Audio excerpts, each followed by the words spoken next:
ओम शांति। आज 16 अक्टूबर 1969 का अव्यक्त महावाक्य लेते हैं, जिनका शीर्षक है परखने की शक्ति को तीव्र बनाओ। आज विशेष क्या देख रहे हैं? परिवर्तन कैसे देखते हैं? इस ग्रुप में प्रश्न का उत्तर देने में होशियार कौन है? देखने और परखने की शक्ति कहाँ तक आई है? अच्छा, योग की स्थिति में निरंतर रहने वाला कौन? दिव्य गुणों की धारणा में दिव्य गुण मूर्त कौन नजर आता है? यह क्यों पूछते हैं? क्योंकि अगर परखने की प्रैक्टिस होगी, तो जब दुनिया में कार्य अर्थ जाते हो और आसुरी संप्रदाय के साथ संबंध रखना पड़ता है, तो परखने की प्रैक्टिस होने से बहुत बातों में विजयी बन सकते हो। अगर परखने की शक्ति नहीं, तो विजयी नहीं बन सकते। यह तो थोड़ी सी रेख देख कि अपने ही परिवार के अंदर कहाँ तक परख सकते हो। यूं तो हर एक रत्न एक दो से श्रेष्ठ है, लेकिन फिर भी परखने की प्रैक्टिस जरूर चाहिए। यह परखने की प्रैक्टिस छोटी बात नहीं समझना, इस पर ही नंबर ले सकते हो। कोई भी परिस्थिति को, कोई भी संकल्प वाली आत्माओं को, वर्तमान और भविष्य दोनों कालों को भी परखने की प्रैक्टिस चाहिए। विशेष करके जो पांडव सेना है, उन्हों को यह परखने की शक्ति बहुत आवश्यक है, क्योंकि आप गोपों को बहुत प्रकार की परिस्थितियां सामने आती है। उन्हों का सामना करने के लिए यह बुद्धि बहुत आवश्यक है। परखने की पावर कैसे आएगी? उसके लिए मुख्य साधन कौन सा है? परखने की शक्ति को तीव्र बनाने के लिए मुख्य कौन सा साधन है? परखने का तरीका कौन सा होना चाहिए? तुम्हारे सामने कोई भी आए, उनको परख सकते हो? हर एक ने अपना अपना विचार बताया। सभी का रहस्य तो एक ही है, अव्यक्त स्थिति व याद व आत्मिक स्थिति। बात तो वही है, लेकिन आत्मिक स्थिति के साथ साथ यथार्थ रूप से वही परख सकता है जिनकी बुद्धि में ज्यादा व्यर्थ संकल्प नहीं चलते होंगे। उनकी बुद्धि एक की ही याद में, एक के ही कार्य में और एक रस स्थिति में होगी। वह दूसरे को जल्दी परख सकेंगे। जिनकी बुद्धि में ज्यादा संकल्प उत्पन्न होंगे, तो उनकी बुद्धि दूसरों को परखने के लिए भी अपने व्यर्थ संकल्प की मिक्सरिटी होगी। इसलिए जो जैसा है वैसा परख नहीं सकेंगे। तो मूल रहस्य निकला बुद्धि की सफाई। जितना बुद्धि की सफाई होगी, उतना ही योग युक्त अवस्था में रह सकेंगे। यह व्यर्थ संकल्प और विकल्प जो चलते हैं, वह अव्यक्त स्थिति होने में विघ्न है। बार बार इस शरीर के आकर्षण में आ जाते हैं। उसका मूल कारण है कि बुद्धि की सफाई नहीं है। बुद्धि की सफाई अर्थात बुद्धि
इसलिए कहते हैं जादूगर। आप में भी बदलने का जादू आ जाएगा। अभी बदलने सीखे हो, लेकिन जादू के समान नहीं बदल सकते हो, अर्थात जल्दी नहीं बदल सकते हो। समय लगता है। जादू चलाने के लिए जितना समय जिसको मंत्र याद रहता है, उतना उसका जादू सफल होता है। आपको भी अगर महामंत्र याद होगा, तो जादू के समान कार्य होगा। अब इसी में देरी है। तो अब इस भट्ठी से क्या बनकर निकलेंगे? जादूगर? अगर इतने जादूगर भारत के कोने-कोने में छा जाएंगे, तो क्या हो जाएगा? 1 मास के अंदर कुछ और नजारा देखने में आएगा। अब तो तैयारी करनी पड़ेगी। अगर इतने जादूगर बदलने का कार्य शुरू कर देंगे, तो फिर क्या करना पड़ेगा? ऐसी कुछ नवीनता आप भी देखना चाहते हो और बाप दादा भी चाहते हैं। ऐसा आवाज फैल जाए कि यह कौन कहां से प्रकट हुए हैं। ऐसे महसूस हो कि एक-एक स्थान पर कोई अलौकिक आत्मा अवतरित होकर आई है। एक अवतार इतना कुछ कर सकता है, तो यह कितने अवतार हैं? यहाँ से जब जाओ, तो ऐसे ही समझ कर जाना कि हम इस शरीर में अवतरित हुए हैं, ईश्वरीय सेवा के लिए। अगर यह स्मृति रखकर जाएंगे, तो आपके हर चलन में अलौकिकता देखने में आएगी। जो भी आपके देवी परिवार वाले व लौकिक परिवार वाले हैं, वह महसूस करें कि यह कुछ अनोखा ही बनकर आए हैं, बदल कर आए हैं। जब आपकी बदलने की महसूसता आएगी, तब आप दुनिया को बदल सकेंगे। अगर आप सभी के बदलने की वासना नहीं, तो दुनिया को नहीं बदल सकेंगे। खुद बदलकर दुनिया को बदलना है। ऐसे ही समझ कर चलना कि निमित्त मात्र इस शरीर का लोन लेकर ईश्वरीय कार्य के लिए थोड़े दिन के लिए अवतरित हुए हैं। कार्य समाप्त करके फिर चले जाएंगे।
है तो देखो भी मनी को।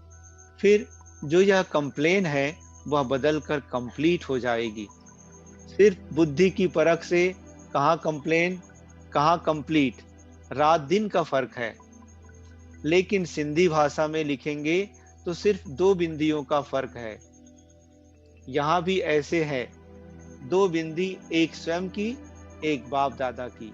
यह 2 बिंदी ही याद रहे, तो कंप्लेन की बजाय कंप्लीट हो जाए। इसलिए आज से यह प्रतिज्ञा अपने आप से करो। बाप दादा के सामने तो बहुत प्रतिज्ञाएं की हैं, लेकिन आज अपने आप से प्रतिज्ञा करो कि अब से लेकर सिवाय मनी के और कुछ नहीं देखेंगे, और खुद ही माला के मणि बन करके सारे सृष्टि के बीच चमकेंगे। बाप दादा के सामने तो बहुत प्रतिज्ञाएं की है, लेकिन आज अपने आप से प्रतिज्ञा करो कि अब से लेकर सिवाय मनी के और कुछ नहीं देखेंगे, और खुद ही माला के मणि बन करके सारे सृष्टि के बीच चमकेंगे। जब खुद मणि बनेंगे तब चमकेंगे। अगर मणि नहीं बनेंगे तो चमक नहीं सकेंगे। जब प्रतिज्ञा करेंगे तब ही प्रत्यक्षता होगी। अपने आप से पूर्ण रूप से प्रतिज्ञा नहीं कर पाते हो, इसलिए प्रत्यक्षता भी पूर्ण रूप से नहीं हो पाती है। प्रत्यक्षता कम निकलने का कारण अपने आप से प्रतिज्ञा की कमी है। अभी अभी बोलते हो, फिर अभी अभी भूलते हो। लेकिन अब प्रतिज्ञा के साथ साथ यह भी निश्चय करो कि प्रत्यक्षता भी लाएंगे, तब आपकी प्रतिज्ञा प्रत्यक्षता कर दिखाएगी। पांडव सेना है ज्ञानी तो आत्मा, और शक्ति सेना है स्नेही तो आत्मा। जो स्नेही है वह योगी है। अभी तो एक एक पांडव के मस्तक में उमंग उत्साह झलक रहा है। यह उमंग और उत्साह एक रस सदा रहे। मेहनत जो ली है उसका फल दिखाना है। अगर मेहनत ली हुई यहाँ चुकतू नहीं करेंगे तो फिर सतयुग में वह मेहनत का फल देना पड़ेगा। इसलिए जो मेहनत ली है उसे भरकर देना। हर एक सेवा केंद्र से यह समाचार आना चाहिए कि यह कुमार तो अवतरित होकर के इस पृथ्वी पर पधारे हैं। ऐसा समाचार जब आए तब समझो कि फल निकल रहा है। अभी स्थिति की आवश्यकता है। जैसे बाप दादा लोन लेकर आते हैं ना, अभी तो दोनों ही लोन लेते हैं। थोड़े समय के लिए आते हैं, किस लिए? मिलने के लिए। वैसे ही आप सभी भी समझो कि हम लोन लेकर सर्विस के निमित्त आए हैं, थोड़े समय के लिए। जब ऐसी स्थिति होगी तब बाप का प्रभाव दुनिया के सामने आएगा। दोनों ही हिसाब ठीक किया है, या लेने का किया है, देने का नहीं। 6 मास तक एक रस रहेंगे ना, कि 15 दिन के बाद लिखेंगे चाहते चाहते तो हैं लेकिन क्या करें, यह हो गया। ऐसी कोई भी कंप्लेन नहीं आए, फिर तो दीदी का काम हल्का हो जाएगा। आप खुद भारी होंगे तो सारा कार्य भारी हो जाएगा। बाप दादा की आशा कहे, वह शुद्ध संकल्प कहे, यही रहता है और रहेगा ही कि एक एक नंबर 1 हो। लेकिन सारे कल्प के अंदर जो अब की स्थिति बनाएंगे वह तो अब के हिसाब से नंबर 1 है ना। जो वास्तविक संपूर्ण स्टेज है, इसके लिए कह रहे हैं। सभी यही लक्ष्य रखें कि हम नंबर 1 जाएंगे। यह नहीं सोचना कि सभी कैसे नंबर 1 जाएंगे। इसमें महादानी नहीं बनना है। 2 बातें मुख्य याद रखना है कि एक तो मणि को देखना, देह रूपी सांप को ना देखना, और दूसरी बात, अपने को अवतरित समझो। इस शरीर में अवतरित होकर कार्य करना है। और एक स्लोगन सदा याद रखना कि जो बाप दादा कहेंगे, जो कराएंगे, जैसे चलाएंगे वैसे ही करेंगे, चलेंगे, बोलेंगे, देखेंगे। यह है पांडव सेना का मुख्य स्लोगन। जो कहेंगे वे सोचेंगे, और कुछ सोचना नहीं है। इन आंखों से और कुछ देखना नहीं है। आंखें भी दे दी ना, पूरे परवाने हो ना। परवाने को समा बगैर और कुछ देखने में आता है क्या? आपकी आंखें और क्यों देखती? जब और कुछ देखते हैं तो धोखा देती है। अपने को धोखा ना दो, इसके लिए परवानों को सिवाय समा के और किसी को नहीं देखना है। संपूर्ण अर्थात पूरा परवाना है। यह है छाप। रिजल्ट तो अच्छी है, लेकिन उसको अविनाशी रखना है। जब जैसे चाहे वैसी स्थिति बना सके, यह मन को ड्रिल करानी है। यह जरूर प्रैक्टिस करो। 1 सेकंड में आवाज में, 1 सेकंड में फिर आवाज से परे, 1 सेकंड में सर्विस के संकल्प में आए, और 1 सेकंड में संकल्प से परे स्वरूप में स्थित हो जाए। इस ड्रिल की बहुत आवश्यकता है। ऐसे नहीं कि शारीरिक भान से निकल ही ना सके। 1 सेकंड में कार्य प्रति शारीरिक भान में आए, फिर 1 सेकंड में अशरीरी हो जाए।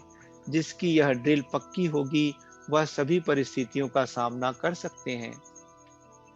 जैसे शारीरिक ड्रिल सुबह को कराई जाती है वैसे यह अव्यक्त ड्रिल भी अमृत वेले विशेष रूप से करना है। करना तो सारा दिन है, लेकिन विशेष प्रैक्टिस करने का समय अमृत वेले है। जब देखो बुद्धि बहुत बिजी है, तो उसी समय यह प्रैक्टिस करो। परिस्थिति में होते हुए भी हम अपनी बुद्धि को न्यारा कर सकते हैं, लेकिन न्यारे तब हो सकेंगे जब जो भी कार्य करते हो वह न्यारी अवस्था में होकर करेंगे। अगर उस कार्य में अटैचमेंट लगाव होगी, तो फिर एक सेकेंड में डिटैच मुक्त नहीं होंगे। इसलिए यह प्रैक्टिस करो, कैसी भी परिस्थिति हो, क्योंकि फाइनल पेपर अनेक प्रकार के भयानक और ना चाहते हुए भी अपने तरफ आकर्षित करने वाली परिस्थितियों के बीच होंगे। उनकी भेंट में जो आजकल की परिस्थितियां हैं, वह कुछ नहीं है। जो अंतिम परिस्थिति आने वाली है, उन परिस्थितियों के बीच पेपर होना है। इसकी तैयारी पहले से करनी है। इसलिए जब अपने को देखो कि बहुत बिजी हूँ, बुद्धि बहुत स्थूल कार्य में बिजी है, चारों ओर सर्कमस्टांसेस अपने तरफ खींचने वाली है, तो ऐसे समय पर यह अभ्यास करो। तब मालूम पड़ेगा कहाँ तक हम ड्रिल कर सकते हैं। यह भी बात बहुत आवश्यक है। इसी ड्रिल में रहते रहेंगे तो सफलता को पाएंगे।